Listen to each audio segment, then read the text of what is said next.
Hi friends, welcome to Rani home cooking channel. आज आम बनेबा क्रिसमस स्पेशल केक रेसिपी। यही रेसिपी की आम घरे थिबा सामग्री रे सब बनेबा बजार भली नरम स्पंजी एवं स्वादिया। तो चलते देखि नबा आज केक रेसिपी।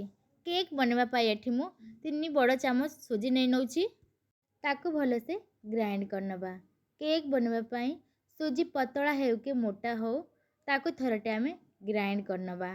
देखंतु एठी हम ग्राइंड हे जाईची, केते पतला पाउडर बन जाईची। एबे गुटे बाउल नै सेते 2 बड़ चामच रो दही मु ऐड करबी।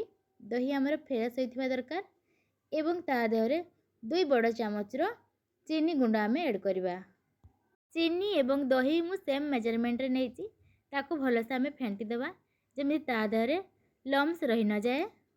बे आमे पिसा होई रखिथिबा सुजी को आमे ऐड करबा एवं ताकू एक चामच साहाय्य भलसे गोळे नेबा। बेटर हमर गाढ़ अछि, ताकू भलसे मिसि सला परे एबे आमे टिके क्षीर ऐड करबा। क्षीर हमर बेसी गरम नाही कि बेसी ठंडा नाही, नॉर्मल रूम टेम्परेचर रे अछि। क्षीर को आमे अल्प अल्प करी यूज करबा, बेसी यूज करबा नाही, जेतिक दरकार सेतिक यूज करबा। क्षीर दे सला परे सुजी एवं क्षीर को भल भाबरे मिसई देबा। 2-4 मिनिट पाई आमे ताको एमती गोळे नेबा, जेमिति कि देखिबे बेटर हमर ऊपर को उठले तार तार हे रहउची। भलसे गोळे सल्ला परे केक को हमर भलसे फुलिबा पाई गोटे चामच रो खाइबा सोडा मु ऐड करूची। साधारणतः केक रे आमे खाइबा सोडा एवं बेकिंग पाउडर दुईटा जाक ऐड करथाउ।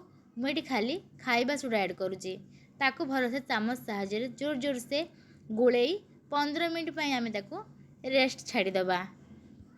केक बने पाई एठी मु कौनसी केक टिन किबा मोल्ड यूज न करी चाहा बनौथिबा सस्पेन को यूज करूची।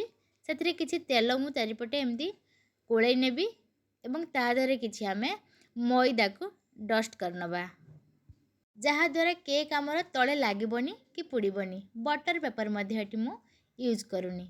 किछि ड्राई फ्रूट्स नैची, ताकू मु गोटे चामच रो आटा देके एमती गोळे नेबी, जहा द्वारा कि केक रखिला बेले ड्राई फ्रूट हमर सब आडे खेलेकी रहिबो। 15 मिनिट पर बैटर को चेक करनबा। सेथिरे मु किछि रिफाइन तेल यूज करनौची। आपण माने बटर किबा भलिना एसेंस यूज करि परिबे। तेल को भल भाव से चामच द्वारा गोळे नबा। देखंतु किछि समय गोळेला परे बिल्कुल भी तेल हमर देखा जाउ नाही। एबे आमे ता ऊपर किछि ड्राई फ्रूट्स ऐड करनबा एवं ताकू मध्य किछि समय गोळे नबा। बैटर हमर लागुची टिके गाढ़ अछि, सेति पई किछि क्षीर यूज करनबा। ध्यान रखिबे बैटर रे जेतिके क्षीर लागिबो आपण माने सेतिकी देबे, बेसी बिल्कुल भी देबेनी। एबे चलंतु रखिथिबा सस्पेन रे आमे याको ट्रांसफर करिबा। माने देखुचंदी बैटर कंसिस्टेंसी एमिति रहिबा दरकार, ताकू भलसे एमिति सेक करनेबा जेमिति कि ता दरे बबल्स रहि न जाए। एबे आमे ता ऊपर किछि ड्राई फ्रूट्स मध्य ऐड करनेबा एवं चलंतु एबे तावारे ताकू आमे रखि देबा। प्रथमे तावा को किछि समय प्रीहीट करिया पय रखि देथिली। तावा गरम अछि, एबे आमे रखिथिबा सस्पेन को ता पर रखि देई घोड़णी दे देबा एवं ता पर किछि ओजनिया जिनिस आमे रखि देबा, जेमिति कि बाहर को बाष्प बाहरी न आसे। प्राय एमती आधा घंटा जाय आमे ताको रेस्ट रखि देबा। आधा घंटा परे आमे टिके चेक करनबा तार स्टेज केमती हेछि। केक हमर ऊपर को फुली जाईची। एबे गुटे छुरी साहाय्य रे आमे ताको देखि नबा। देखंतु एबे केक हमर नरम अछि, ताकू आ किछि समय ताकू आमे हवा पाई छाड़िबा प्राय 15 मिनिट। 15 मिनिट परे मु ले आसलिनी। देखंतु सस्पेन ले तार रंग मध्य चेंज हे गलानी, ऊपर को केते सुंदर फुली गलानी। एबे चलंतु गोटे प्लेट रखिकी ताकू डिमोल्ड कर दबा। सस्पेन को ओलटाई हाथ साहाय्य रे आमे ताकू किछि प्रेशर दबा, जहा द्वारा केक हमर इजी भाबरे बाहर को आसीबो। केक हमर बाहर को आसिलानी। एबे चलंतु ताकू ओलटाई नबा। देखंतु केक रो कलर मध्य केते सुंदर हेइची, जेमती केक मार्केट रे मिले सेही भली भाबरे बनि जाईची।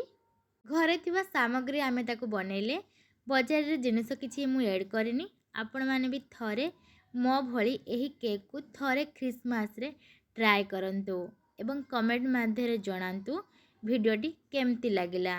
मो वीडियो जदि आपण माननकु टिके भी भल लागि थाए तो प्लीज मो चैनल को लाइक शेयर सब्सक्राइब करबा को जमारे भूलिबेनी। Till then tata bye bye.